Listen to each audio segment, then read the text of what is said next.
E aí, beleza? Lendo a palavra bíblica do livro de Isaías, leremos o capítulo 28. Agora o principal. Senhor, eis aqui a tua palavra, dá-me a compreensão necessária para vivê-la, que eu, minha esposa, nossa família, nossa trajetória, nossa vida, seja instrumento do Senhor, para que de um modo direto e indireto possamos fazer com que a tua palavra chegue a mais pessoas, se assim for a sua vontade, que se faça na vida dessas pessoas conforme a tua vontade. É o que te pedimos, desde já te agradecemos, em o nome do teu Filho unigênito, Senhor e Salvador nosso, Jesus o Cristo. Amém. Bem, temos no capítulo 28 de Isaías, 29 versículos, e diz o profeta do versículo 1 em diante: Ai da soberba coroa dos bêbados de Efraim, e da flor caduca da sua gloriosa formosura, que está sobre a parte alta do fertilíssimo vale dos vencidos do vinho. Eis que o Senhor tem certo homem valente e poderoso, este como uma queda de saraiva, como uma tormenta de destruição e como uma tempestade de impetuosas águas que transbordam com poder, as derribará por terra. A soberba coroa dos bêbados de Efraim será pisada aos pés. A flor caduca da sua gloriosa formosura, que está sobre a parte alta do fertilíssimo vale, será como o figo prematuro que amadurece antes do verão, o qual, impondo nele alguém os olhos, mal o apanha, já o devora. Naquele dia o Senhor dos Exércitos será a coroa de glória e o formoso de diadema para os restantes de seu povo. Será o espírito de justiça para o que se assenta a julgar, e fortaleza para os que fazem recuar o assalto contra as portas. Mas também esses cambaleiam por causa do vinho, e não podem ter-se em pé por causa da bebida forte. O sacerdote e o profeta cambaleiam por causa da bebida forte, são vencidos pelo vinho, não podem ter-se em pé por causa da bebida forte. Erram na visão, tropeçam no juízo. Porque todas as mesas estão cheias de vômitos, e não há lugar sem imundícia. Há a quem, pois, se ensinaria o conhecimento? E a quem se daria a entender o que se ouviu? Acaso os desmamados e aos que foram afastados dos seios maternos? Porque é preceito sobre preceito, preceito e mais preceito. Regra sobre regra, regra e mais regra, um pouco aqui e um pouco ali.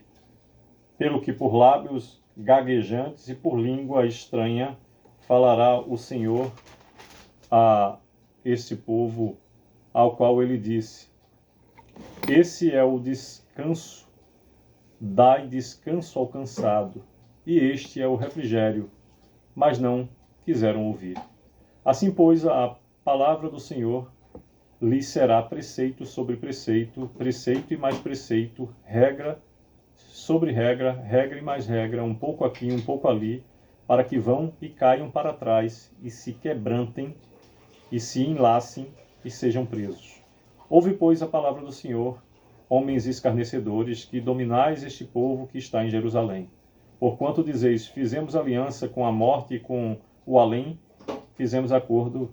Quando passar o dilúvio do açoite, não chegará a nós, porque nosso refúgio temos a mentira, e debaixo da falsidade nos temos escondido.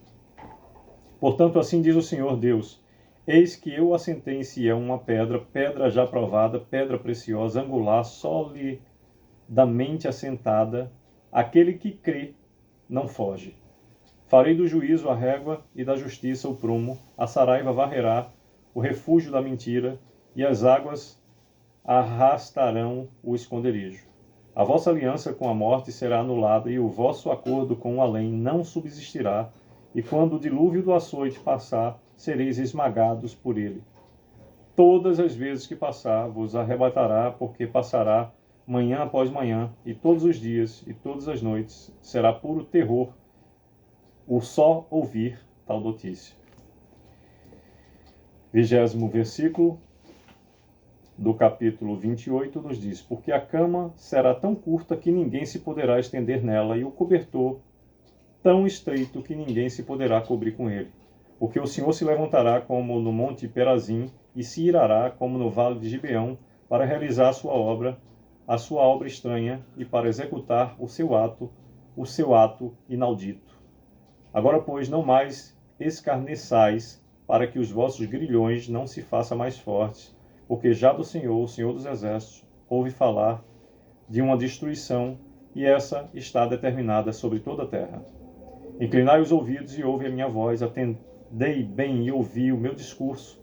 Porventura lavra todo dia o lavrador para semear? Ou todo dia sulca a sua terra e o esteroa? Porventura, quando já tem nivelado a superfície, não lhe espalha o endro? Não semeia o cominho? Não lança nela o trigo em leiras ou cevada no devido lugar? Ou a espelta na margem? Pois o seu Deus assim o instrui, devidamente o ensina, porque o endro não se trilha com instrumento de trilhar, nem sobre o cominho se passa roda de carro, mas com vara de sacode o entro e o cominho com pau. Acaso é esmiuçado o cereal? Não. O lavrador nem sempre o está debulhando, nem sempre está fazendo passar por cima dele a roda do seu carro e os seus cavalos. 29º e último versículo do capítulo 28 do livro de Isaías nos diz: também assim procede do Senhor dos Exércitos, ele é maravilhoso em conselho e grande em sabedoria. Pois bem, por meio desses 29 versículos, o capítulo 28 de Isaías nos diz que será castigada a impenitência de Efraim.